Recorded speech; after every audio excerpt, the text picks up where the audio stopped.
Bienvenue dans cette vidéo concernant la création d'une note de frais et le widget Affaires. Sur l'écran d'accueil, vous retrouvez le widget Note de frais. Sur l'interface, vous retrouvez l'historique des notes de frais par mois. Si vous êtes amené à modifier une note de frais, cliquez sur le premier bouton.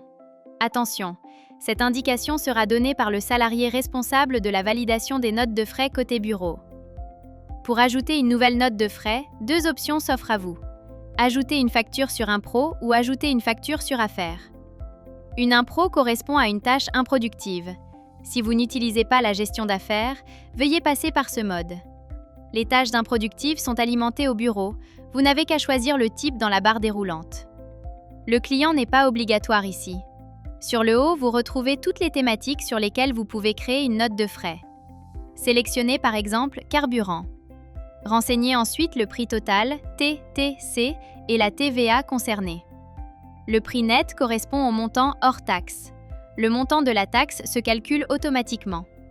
Cliquez sur « Appuyer pour ajouter » si vous avez d'autres factures. Enregistrez une première fois. Cliquez sur le plus et prenez les photos des factures. Cliquez sur « Sauvegarder et quitter ».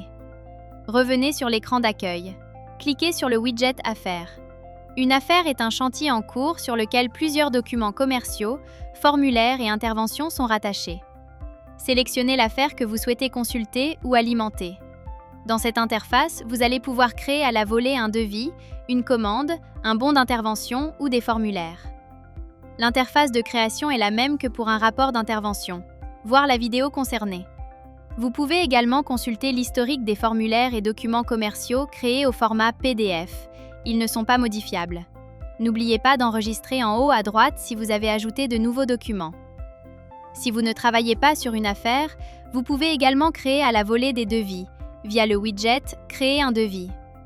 Pour sélectionner un client ou un prospect concerné, cliquez sur l'icône des trois petits points pour ouvrir la liste. Sélectionnez le client concerné. Si le prospect ou le client n'existe pas, cliquez sur l'icône « Plus » pour le créer. Choisissez le type de client, particulier ou professionnel. Cliquez sur les icônes à droite pour rajouter une adresse et un contact. Enregistrez via l'icône disque dur en haut à droite. Pour finir, cliquez sur Créer un devis. Toutes ces informations remonteront sur le logiciel côté bureau automatiquement.